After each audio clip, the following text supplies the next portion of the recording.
વાત કરીએ આગળ ખેડા ગલતેશ્વર મામલતદાર કચેરીમાં હોબાળો થયો છે। બોગસ દસ્તાવેજોને લઈને સબ રજિસ્ટ્રાર કચેરીમાં હોબાળો થયો છે। પેટાપરુ ધરણાગરના લોકોએ આ વિરોધ નોંધાવ્યો। બોગસ ડોક્યુમેન્ટ એક વ્યક્તિની જમીન બારોબાર વેચી દેવાતા રોષ છે। સબ રજિસ્ટ્રાર કચેરીમાં ટેબલ નીચેના વહીવટ થઈ રહ્યા હોવાના પણ આક્ષેપ લાગ્યા છે। આણંદ જિલ્લાના સાક્ષીઓને લાવી દલાલોએ જમીનનો સોદો કર્યાનો આરોપ છે। રજિસ્ટ્રેશન અધિનિયમની કલમ 82 મુજબ તપાસ કરવામાં આવી રહી છે। નોંધણી નિરીક્ષકે આ વાત કરી છે। તપાસના અંતે કસૂરવાર સામે પણ કાર્યવાહી કરવામાં આવશે તેવી પણ વાત કરવામાં આવી। કે રમેશભાઈ ગોપાલભાઈ પટેલની જમીન કરું છું અને એમની જે બોગસ ફ્રોડ થઈ ગયું છે, દસ્તાવેજ ડુપ્લિકેટ દસ્તાવેજ થઈ ગયો છે અને આની આગળ પણ આવા 2 દસ્તાવેજ થયેલા છે સિવાય અંદર, બરાબર। તો મને ઓનલાઈન જોયું તો ખબર પડી કે રમેશભાઈ ગોપાલનું કોઈનું નામ નીકળી ગયું છે અને અન્ય વ્યક્તિનું નામ જોડાઈ ગયું છે અંદર। તો અમે તૈયારી કાલે બધાને જાણ કરી ખેડૂતો સાથે આવ્યા છે। તો આપણે આધાર કાર્ડ સુધારવું હોય, મારે ચૂંટણીમાં નામ નથી સુધરતું, નવું નામ જે કરવાનું છે હું 12% ખાઈ ગયો તો મારું નામ સુધરું અને આ બધું શું ચાલી રહ્યું છે અને જે ડુપ્લિકેટો છે એમને પકડવામાં આવે, બીજું કઈ નહીં। જે આખી ટીમ પકડાશે, તમે એકલા પકડ લેના પર કેસ કરો, લેના પર કેસ થશે તો બધા જ પકડાશે, આખી ટીમ આવી જશે। એક ફોર્જ દસ્તાવેજ થવા બાબતની માહિતી રાત્રે અમને કચેરીમાં ગલતેશ્વર ખાતે મળી હતી। એના અનુસંધાને આજે અમે કચેરીની વિઝિટ કરી છે। વિઝિટ કરતા જે કોઈ લોકો રજૂઆત માટે આવ્યા છે અને શાંતિથી સાંભળ્યા છે।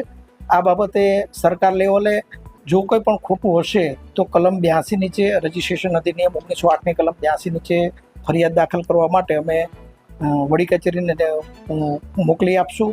વિશેષમાં આ બાબતે કલેક્ટર સાહેબને રજૂઆત કરી અને સીટમાં પણ આ કેસને લેવડાવી અને જે કોઈ ખોટું કરનાર હશે એની સામે યોગ્ય કાર્યવાહી થાય એની સંપૂર્ણ રીતે મહેનત કરશું। કે જ્યારે સરકાર એક અનાજ જેવી વસ્તુ આપતી હોય તો સરકાર એક ફિંગરપ્રિન્ટ લે અને એ ઓટીપી પડે ત્યારે સાચા લાભાર્થીને એ અનાજ મળતું હોય। જ્યારે આપણો દેશ ભારત દેશ એ ખેડૂત પ્રધાન દેશ છે ને ખેડૂતો રહે છે, જ્યાં ગરીબ અને મધ્યમ વર્ગના પણ ખેડૂતો હોય અને ક્યારેક એવું પણ બનતું હોય છે કે ભાઈ ખોટા દસ્તાવેજો થાય। મારું પોતે એવું માનવું છે જે પણ ખેડૂત હોય એ ખેડૂતનું ફિંગરપ્રિન્ટ લેવી જોઈએ તો એ સાચો ખેડૂત આપણા ધ્યાનમાં આવી શકે। મૂળ ધારણગઢ લાટનો અને એક સર્વે નંબર 1077 અને મને આ બોગસ ફોર્મ કરી છે જે મામલતદાર જે આજના મહાન ખેલાડી આવું થવું જોઈએ ને અને મને એ સાક્ષીઓ હાજર કરે કરી છે સાહેબ નીકળા માનજો પુરાવા આવે જ ના। આ મારા વડીલો આ બધા ખેડૂતો આવે જ ના ને આના પહેલા ફતેપુરાનો કેસ થયો છે, હું એમાં હાજર થયો છું તો હજુ એ લોકોનું કઈ હજુ નિવારણ આવ્યું નથી। આ શું કરી રહ્યા છે?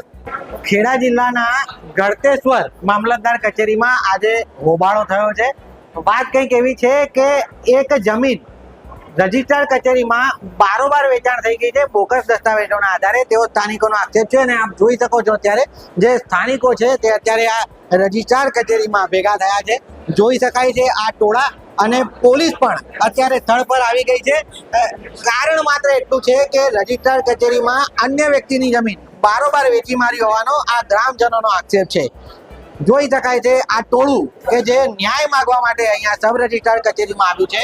ટોળાનો આક્ષેપ છે કે રજિસ્ટ્રાર દ્વારા જ્યારે જમીનના દસ્તાવેજ કરવામાં આવે છે ત્યારે કોઈ પણ પ્રકારનું ધ્યાન રાખવામાં આવતું નથી।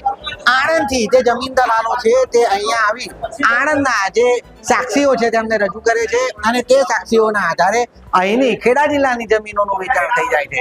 ખૂબ જ ગંભીર પ્રશ્ન છે। આ મામલે પોલીસ ફરિયાદ કરવામાં આવે અને ન્યાય આપવામાં આવે તેવી માંગ સ્થાનિકો કરી રહ્યા છે। યોગિંદરજી, ન્યૂઝ કેપિટલ, ખેડા।